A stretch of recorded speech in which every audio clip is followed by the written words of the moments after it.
여러분 혹시 싫어하시는 말씀이 있으십니까? 싫어하는 성경 본문이 있으십니까? 질문이 좀 이상하죠? 실천하기 힘든, 아니 정확하게 표현하면 실천하기 싫은 그러한 성경 말씀이 있으십니까? 저는 오늘 본문이 그러한 본문입니다. 오른편 뺨을 치거든 왼편도 돌려대라. 실천하기도 힘들고 솔직히 말씀드리면 실천하기도 싫은 말씀입니다. 그냥 원수를 사랑하라 이러면 그냥 추상적으로 우리가 받아들이면 되는데 주님께서 아주 구체적으로 말씀하시잖아요. 오른편 뺨을 치거든 왼편도 돌려대라. 물론 우리가 솔직히 성경 말씀이라고 다 지킬 수는 없잖아요. 그죠? 하나님도 아실 것입니다.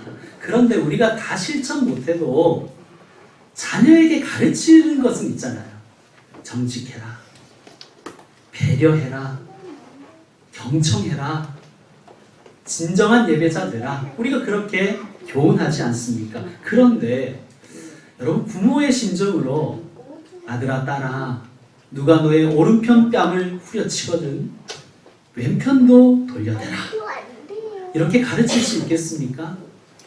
저는 못할 것 같아요. 저는 못할 것 같아요. 중학교 때 반 녀석 중에서 좀 짓궂은 친구 하나 있었습니다. 말을 얼마나 잘하는지 말로는 도저히 감당할 수 없는 친구였어요. 제가 교회 다니고 목사들인 걸 아니까 이 말씀을 인용하며 저에게 이제 시비를 거는 거예요. 제 뺨을 탁 치면서 다른 쪽도 돼 이러는 거죠. 물론 제가 반은 잡아놨지만 참 실천하기 어려운 말씀입니다. 실천하기도 싫습니다. 대학생이 되어서는 저는 이 말씀이 더 싫었습니다. 제가 이래봬도 역사학도 아닙니까? 역사학도들의 가장 큰 특징은 조국과 민족의 걱정을 혼자 다 하는 거예요. 이 오른편 뺨을 치는 자에게 왼편도 돌려대라니 이런 부정의한 정의롭지 못한 말씀이 어디 있느냐? 이런 나약한 말씀이 어디 있느냐?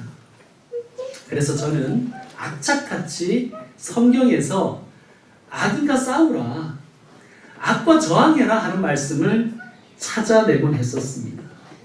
오른편 뺨을 치는 자에게 왼편도 돌려대라. 혹시 이 말씀이 비굴하고 남루한 자기 삶에 대해서 자기 합리화하고 변명하는 말씀으로도 보였습니다. 내가 힘이 없어서 참은 게 아니야. 예수님이 그렇게 하라고 하셨어. 이 문제는 개인을 넘어 공적인 문제와 사회적인 문제에 대해서도 우리에게 울림을 줍니다. 사회에 어떤 문제가 있을 때 침묵하고 방조하라는 말씀일까요? 오른편 뺨을 치는 거든 왼편도 돌려대라. 실제로 이런 말씀을 가지고 종교가 제 역할을 하지 못하고 정교 분리라는 그런 명분으로 사회 문제에 대해서 침묵하고 방조했었습니다. 그래서 우리가 잘 아는 존 레논은 Imagine이라는 그 곡에서 그 곡을 이렇게 시작하죠. 천국이 없다고 상상해봐. 종교가 없는 세상을 상상해봐. 불행할 거라는 얘기가 아니라 종교가 없는 세상이 얼마나 행복할까? 종교가 없다면 얼마나 근사할까? 그렇게 노래하는 거예요. 침묵하고 방조하는 종교를 칼 마르크스는 민중의 아편이라고 했습니다. 본 회포 목사님이라는 분이 계세요. 히틀러의 그 포갑에 저항했던 목사님이신데 순교하셨습니다. 그분이 이런 말씀을 하셨어요. 히틀러를 미친 버스 운전자에 비유하면서 미친 버스 운전자가 길 가는 사람을 마구 치고 다닌다고 가정해보자. 그때 교회가 할 역할은 그저 다친 이에게 상처에 약을 발라주는 것 뿐이냐? 목사가 할 일이 미친 버스 운전자가 모는 차에 치여서 죽은 사람들을 위해 기도해 주는 것 뿐이냐? 그렇지 않다. 교회와 성도는 미친 운전사를 그 운전석에서 끌어내야 한다. 그것이 보네포 목사님의 말씀이었습니다. 여러분, 우리 예수님을 한번 생각해 보십시다. 우리 예수님은 어떤 분이셨습니까? 우리 예수님은 비굴하신 분이십니까? 신경쇠약증 환자 비슷하게 생기셔가지고 가는 손가락을 이렇게 늘어뜨리고 얘들아 참아라 흘러가게 둬 뭐 이렇게 하시는 분이실까요? 아닙니다. 여러분, 예수님은 악을 용인하지 않는 분이셨습니다. 예수님은 폭력을 정당화하고 자기 합리화하는 분은 아니셨어요. 예수님은 의로우신 분이셨어요. 예수님은요, 강한 자에게 강하고 약한 자에게는 한없이 약하셨던 분이셨어요.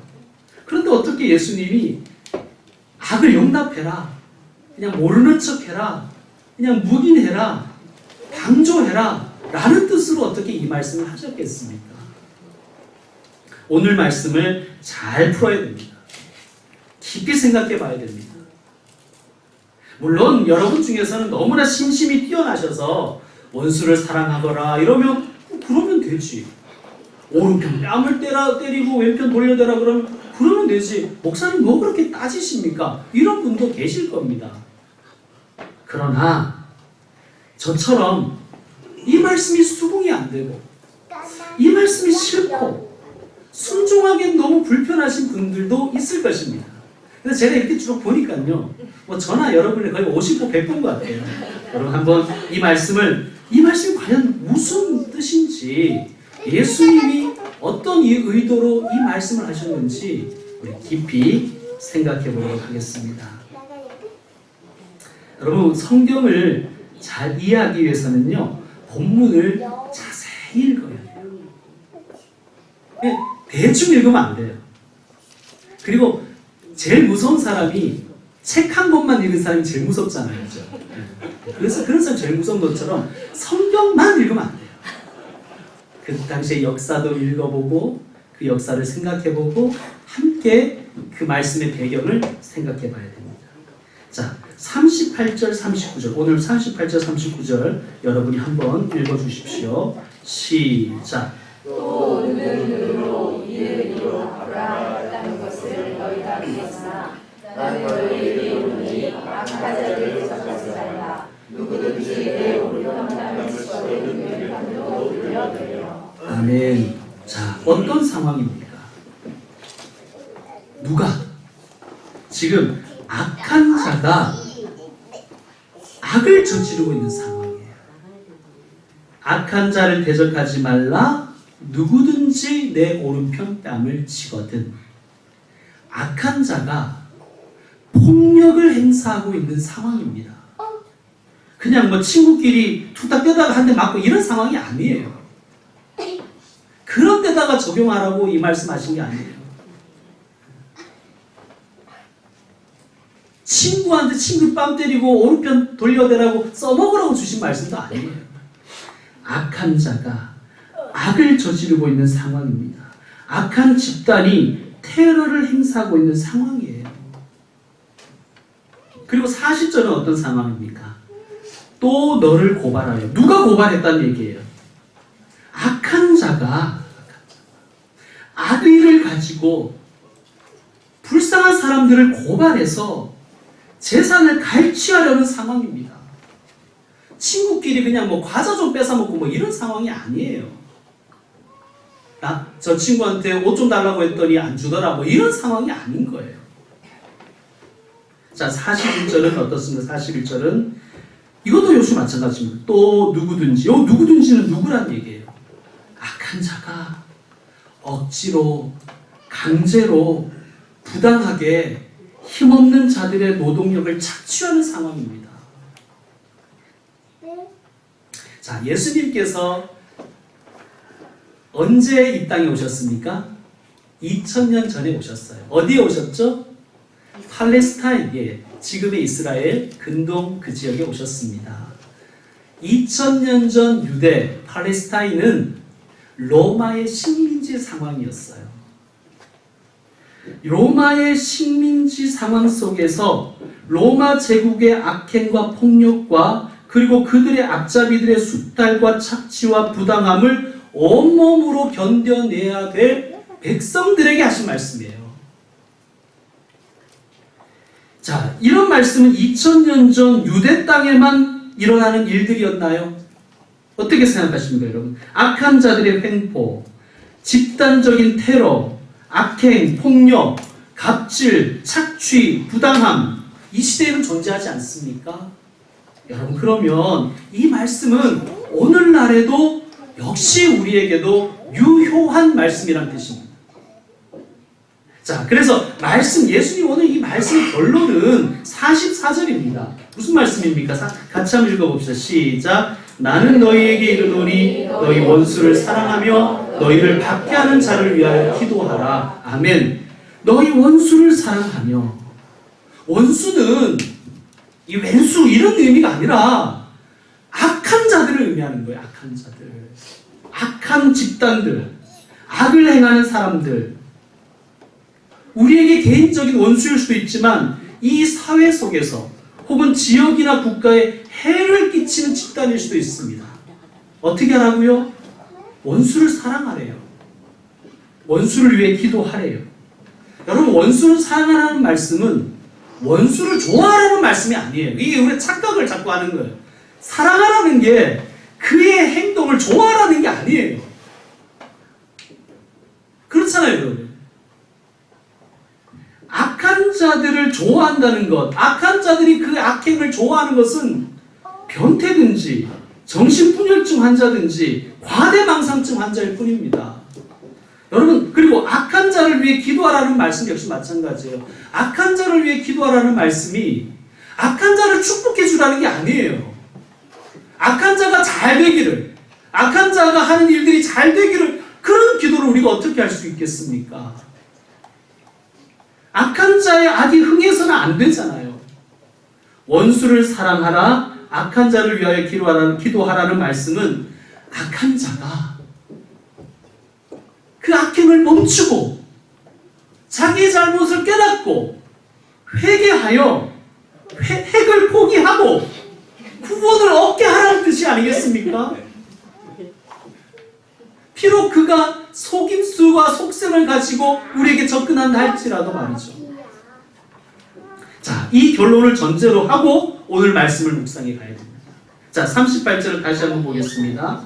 또 눈은 눈으로 이는 이로 갚으라 하였다는 것은 너희가 들었으나 나는 너희에게 이르노니 어떻게 하라고요? 악한 자를 악한 자의 방식으로 대적하지 말라는 거예요. 아니, 우리 신정 같으면 눈은 눈으로 이는 이로 이렇게, 지금 눈은 눈만 해도 이건 양반이잖아요. 우리 신정 같으면 눈은 눈을 상하게 하면 그냥 이런 눈만 해서 되겠습니까? 그냥 이도 같이 왕창 다 뽑아버려야 우리가 속이 시원한 우리인데. 그죠? 예. 막 운전 이상하게 하는 사람이 있으면 확 뛰어들어서 그냥 보복해서 다시는 그따위 짓을 못하도록 해야 되는 게 우리의 심정 아닙니까? 우리 본능이잖아요. 그게 우리의 본능이에요. 그런데 주님 뭐라 그러냐 하면 악한 자의 방식으로 그를 대적하지 말라는 거예요. 그러면서 하신 말씀이 뭐냐 하면 악한 자가 내 오른편 뺨을 치거든. 자, 여러분, 우리가 살아가는 세상 속에서 힘이 센 사람이 늘 이깁니다. 만약에 약자가 강자가 하는 똑같은 폭력으로 대항한다면 늘 누가 이기겠어요? 강한 자가 이기겠죠, 당연히. 우리가 보복운전으로 그 악행을 멈추게 하려면 성능 좋은 사람이 늘 이기는 거예요. 그런 방식으로 해결되지 않는다는 말씀입니다. 자, 오른편 뺨을 맞았습니다. 이게 여러분, 말씀을 괜히 대충 읽으면 안 돼요. 예수님이 그냥 대충 하신 말씀이 아니라 오른편 뺨을 맞았다는 말씀이에요. 그러면 악한 자가 어떻게 때렸다는 말씀일까요? 보통은 우리가 오른손을 쓰잖아요. 그럼 어디를 때리면 어디가 맞아요? 왼편이 맞죠. 그런데 오른편 뺨을 때렸다는 거예요. 그러면 자, 첫 번째는 왼손으로 쳤다고 생각할 수도 있죠. 그죠? 왼손으로 때린 거예요. 왼손으로 그냥 오른편 뺨을 풀어친 거예요. 그런데 지금도 그렇지만요. 당시의 유대인들에게는 이 두 손이 쓰는 데가 달랐어요. 오른손은 이게 식사용이었습니다. 왼손은요. 이게 화장실용이었어요. 오른손은 식사할 때나 사람을 이렇게 쓰다듬거나 스킨십용이었습니다. 왼손으로 사람을 대거나 왼손으로 밥을 먹고 하면 이거는 율법에 어긋나는 것입니다. 자, 만약에 악한 자가 왼손으로 쳤다면 악한 자가 비난을 받아요. 악한 자가 그것도 몰랐을까요, 여러분? 원래 이 악랄하다는 것은 책 잡힐 걸 전혀 없이 남을 괴롭히는 거잖아요. 그렇지 않습니까? 막 불법적으로 이 악을 행하는 사람은 어떻게 보면 이 하수예요. 고수는 이 법을 교묘히 이용해서, 그죠? 법에 저촉되지 않는 방법으로, 몸에 상처 나지 않는 방법으로, 멍들지 않게 사람을 친단 말이에요. 괴롭힌단 말이에요. 그러니까 왼손으로 때렸다는 것은 아닙니다. 그러면 자, 오른손으로 때렸다는 말인데 오른손으로 오른편 뺨을 때리면 어떻게 때려야 되는 거예요? 이렇게 손등으로 때렸다는 거예요. 손등으로 때리는 거예요. 툭 치고. 이것은요 매우 모욕적인 행동입니다. 그런데 그냥 모욕이 아니라 이건 어떤 뜻이냐면 너는 내가 이렇게 해도 나한테 대들 만한 놈이 아니야. 나는 너와 클래스가 달라. 너는 하급 인간이야. 손등으로 사람의 오른편 뺨을 때리는 것은 사람을 인간 취급하지 않는 거예요, 사실은. 나는 너를 인간으로 생각하지 않아. 그렇게 해서 갑질을 하는 거예요. 모 항공의 그 딸내미하고 부인처럼 사람을 사람 취급하지 않는 거예요. 사람이라 해도 나보다는 하급 인간이라고 생각하는 거예요. 내가 이렇게 쳐도 감히 너가 나한테 대항을 하겠냐? 이런 뜻입니다. 자, 그때 어떻게 하라는 거예요? 그때 왼편을 돌려대라는 거예요. 그게 무슨 뜻입니까? 인간의 길을 포기하지 말라는 뜻입니다. 자, 여러분, 당시의 유대는 로마의 식민지라고 말씀했죠. 우리나라 일제강점기 때 일본 놈들이 조선인들을 그렇게 대했습니다. 사람 취급하지 않았어요. 위안부로 끌고 가고 강제징용하고 실험용 마루터로 썼습니다. 왜? 조선 놈들은 인간이 아니니까. 인간이라 해도 한국 시민보다는 열등한 인간들이니까 그렇게 막 해도 된다고 생각했어요.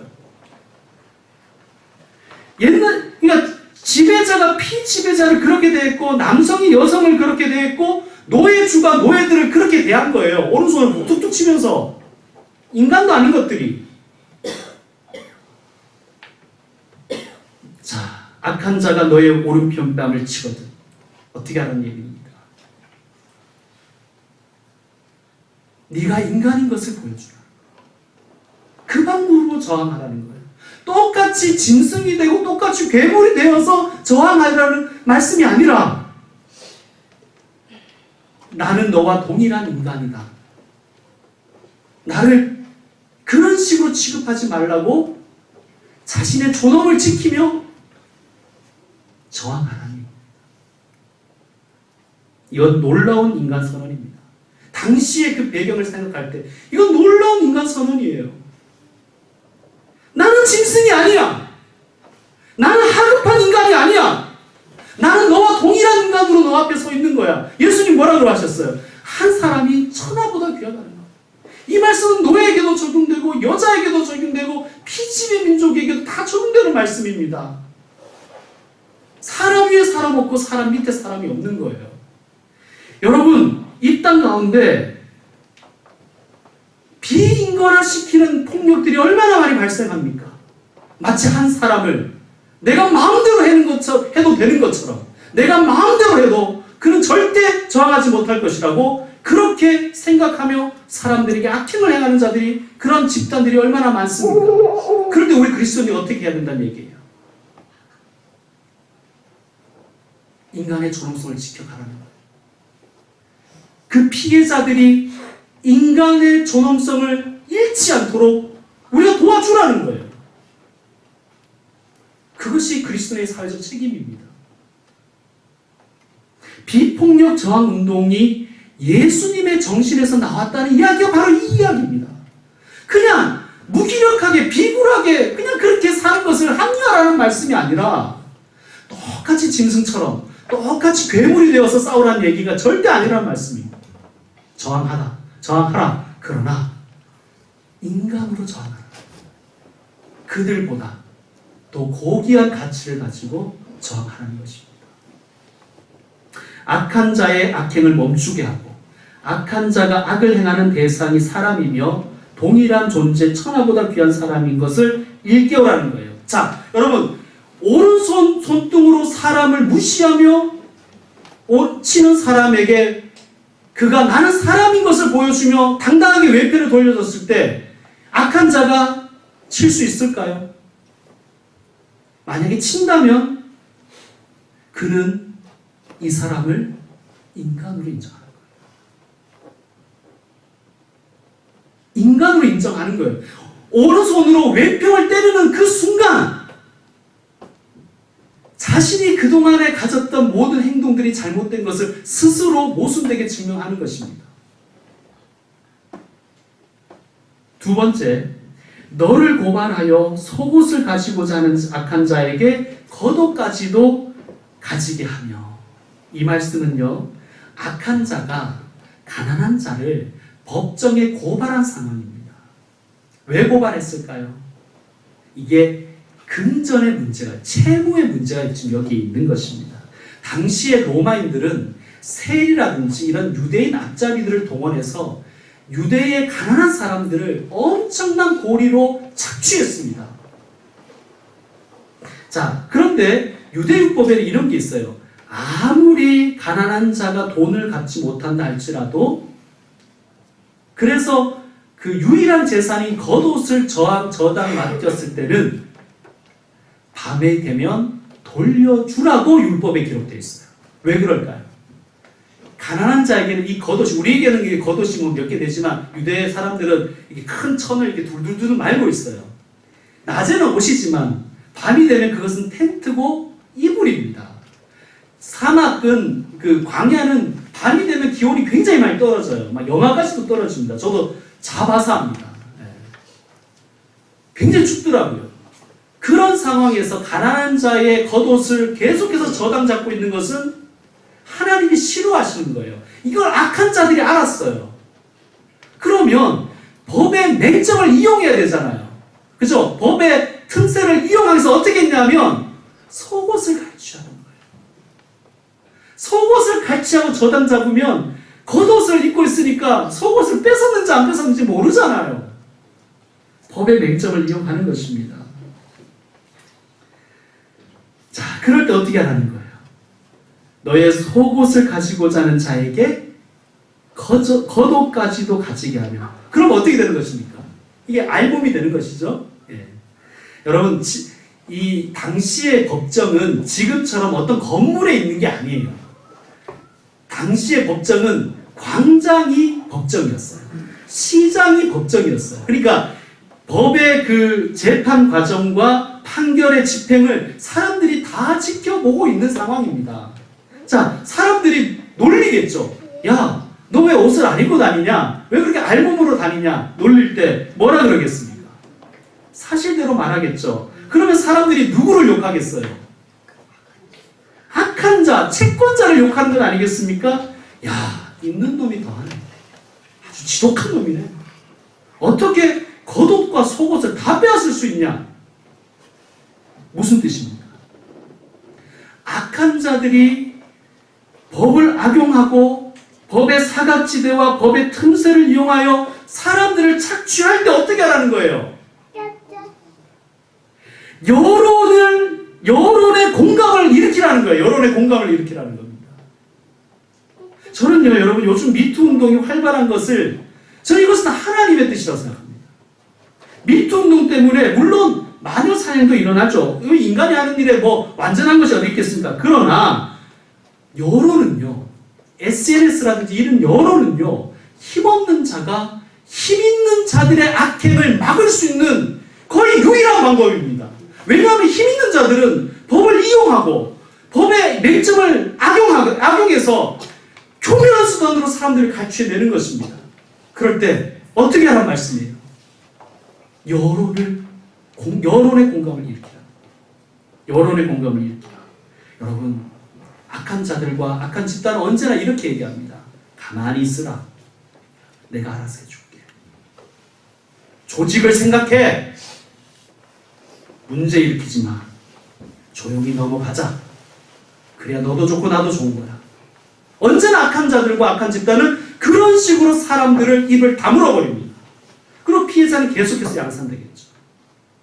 예수님의 말씀을 다시 한번 오늘날에 우리가 적용하면 예수님은 우리에게 주어진 이 여론을 활용해서 악한 자들의 악행을 멈추게 하라고 말씀하시는 뜻입니다. 여론의 힘으로 악한 자들을 부끄럽게 하고 움찔하게 하고 그래서 더 이상 같은 방법으로 악행을 행하지 못하도록 막는 것이 우리의 사회적 책임입니다. 세 번째, 악한 자가 억지로 오리를 가게 하거든 그 사람과 심리를 동행하라. 여러분, 이 역시 마찬가지예요. 이게 뭐 친구가 야 우리 집까지 같이 가자 해서 뭐 갔다가 다시 와줬다 뭐 이런 의미가 아니에요. 자, 이것은 당시의 배경을 조금 설명을 드려야 됩니다. 예수님 당시에는요, 로마 군인들이 자기들이 운반해야 될 책임이 있는 어떤 짐들을 행인이나 농부나 유대 하층민들에게 그냥 부당하게 억지로 막 지고 가게 시킬 수가 있었어요. 이게 사회적인 문제가 되었습니다. 얼마나 못됐습니까? 힘으로. 자기들은 봉급을 받아요. 셀러리라는 걸 받잖아요. 그러니까 로마 군인들이 셀러리를 받았기 때문에 이게 오늘날은 그게 정착이 된 거예요. 그들은 봉급을 받아요. 그런데 봉급 받아서 해야 할 일을 불쌍하고 가난하고 그날 보러 그날 입에 풀칠해야 될 사람들을 동원해서 일을 막 시켜버린단 말이에요. 그러면 그들은 하루를 굶어야 되잖아요. 자기만 굶는 게 아니라 가정이 굶어야 되잖아요. 그런 일들이 너무 많이 일어나는 거예요. 원성이 잦아있습니다. 그래서 이것을 로마 정부가 정리를 했습니다. 가이드라인을 세워줬어요. 왜냐하면 로마는 관대하다 이겁니다. 그래서 어떻게 가이드라인을 세웠냐면 군인이 민간인을 강제 동원할 때는 5리까지만 가게 해라. 이렇게 법을 정해놨어요. 만약 그걸 어기면 셀러리를 깎든지 처벌을 받게 됩니다. 여러분, 로마가 도로가 발달된 거 여러분 잘 아시죠? 로마는 도로를 잘 닦았습니다. 포장을 잘했습니다. 도로를 닦고 나면 언제나 표지석들을 쭉 세웠어요. 지금도 여러분 고속도로를 달리다 보면 서울 기점으로 몇 킬로 이렇게 돼 있죠. 그게 로마가 세워놓은 그 도로에 대한 그 관행입니다. 그러니까 오리는 2km 정도 되죠. 일을 딱 시키면 뭐 대충 하는 게 아니라 정확하게 딱 보였어요. 그 다음에 어떻게 할까요? 또 다른 불쌍한 하층민을 데려다가 또 일을 시키는 거예요. 그런 식으로 계속해서 일을 시켜가는 것입니다. 그러면 사람들이 처음에는 부당하다고 생각했다가도요, 나중에 어떻게 하는 거예요? 5리까지만 시켜준 거에 대해서 감지되지 않은 거예요. 5리만 가면 돼. 그러니까 부당하다는 생각을 하지 않고 그냥 내가 더 이상 피해당하지 않은 그것만 생각하는 거예요. 그런 식으로 악한 자들이 가난한 자들을 억압해 가는 것입니다. 자, 이 상황 속에서 하신 말씀이에요. 너로 억지로 오리를 가게 하거든. 어떻게 하라는 거예요? 심리를 가져라는 거예요. 무슨 뜻입니까? 두 가지 의미가 있습니다. 악한 자를 당황시키라는 거예요. 이거 고발당할 수도 있거든요. 물론 뭐 고발 같은 걸 두려워하면 악한 자가 아니죠. 뭐 지들끼리 처벌하고 뭐 하는 거니까 뭐 대충 넘어가겠지만 어쨌든 원래 있는 놈들이 더 무섭다고. 벌금, 감봉, 처벌이 두려워서라도 잠시 움찔하게 됩니다. 그런데 그것보다 저는 더 중요한 의미가 있다고 생각해요. 무슨 뜻이냐? 부당한 일에 대해서 부당하다는 것을 알아라는 거예요. 그리고 네가 당한 피해가 다른 사람에게로 넘어가지 못하게 해요. 여러분, 우리가 사회적 책임이 뭐예요? 우리가 이 사회, 우리 대한민국 사회를 너무 안타까워하는 게 뭡니까? 똑같은 일이 계속 반복되는 거예요. 똑같은 피해가 또 생기고 또 발생하고 또 발생하고 역사를 통해서 아무것도 못 배우는 거예요. 예수님 말씀 뭡니까? 악이 너를 통과해서 다른 사람에게 못 넘어가게 해라. 즐겁게 심리 룰루랄라 동행하기 이런 얘기가 아닙니다. 악한 자들의 악행을 멈추게 하고 그들로 하여금 움찔하게 하고 더 이상 그 악이 너를 넘어서 다른 피해자를 만드는 그 일로 가지 말게 하는 것입니다. 부당한 걸 부당하다고 이야기하고. 여러분, 너무 있잖아요. 이게 관행이 돼버리면요, 부당한 줄도 몰라요. 부당한 줄도 몰라요. 너무 법을 많이 어기다 보면요, 이게 위법이라는 사실조차도 우리가 무감각해지잖아요. 주님께서 말씀하시는 것은 이 사회에 똑같은 피해자가 계속해서 발생하는 그러한 악의 구조를 끊어내라는 것입니다. 계속해서 동일한 사고가 발생하고 동일한 피해자가 발생하는 우리 사회를 향하신 하나님의 경고가 아니겠습니까? 함부로 사람을 부리려는 사람들, 부당하게 노동력을 착취해내고 부당하게 사람들에게 대하는 사람들에게 대해서 나와 같은 피해자가 더 이상 생기지 않게 하는 것. 그리고 이 사회 속에 그 피해자가 또 다른 피해자로 연결되지 않도록 하는 것. 그리스도인의 사회적 책임입니다. 자, 말씀을 정리합시다. 원수를 사랑하며 너희를 박해하는 자를 위하여 기도하라. 눈 감아주란 얘기가 아닙니다. 야, 너한테 일어난 일이 아닌데 나서지 마, 이런 뜻이 아니에요. 악한 자들의 악행을 눈 감아주고 폭력을 모른 척하라는 말씀이 아닙니다. 악한 자를 위해 기도하라는 말씀은 아무 행동도 하지 말고 그냥 꾹 참고 있으라는 얘기도 아닙니다. 왜냐? 그리스도인은 세상의 빛과 소금으로 부름받았습니다. 이것은 우리에게는 사회적 책임이 있다는 얘기입니다. 여러분, 악한 자를 움찔하게 합시다. 악한 자가 함부로 사람들을 대하지 못하도록, 악한 집단이, 악한 구조가 그 질주를 더 이상 하지 못하고 잠시라도 멈추게 하라는 하나님의 말씀인 것을 우리가 기억해야 됩니다. 그리고 그 행동을 고치게 해야 됩니다. 여론을 일으켜서라도 당연하게 여기게 하지 말고, 그래서 결국은 회개의 길로 이르게 하고, 그래서 결국은 악한 자일지라도 구원의 길로 인도하라는 것이 원수를 사랑하고 원수를 위하여 기도하라는 뜻일 것입니다. 여러분, 주님은 우리에게, 저와 여러분에게 적극적인 삶을 요구하십니다. 여러분, 일주일을 살아가면서, 한 주간 살아가면서 악이 나를 통과해서, 거짓이 나를 통과해서, 비방이 나를 통과해서 다른 이에게 넘어가지 못하게 합시다. 그것만이라도 실천하십시다. 그리고 사람이 부당하게 대접받는 현실 속에 묵인하고 동조하지 말고 그 사람이 사람인 것을 우리가 이해하게 해줍시다. 그것이 주님이 우리에게 원하시는 것입니다. 기도하겠습니다. 주님,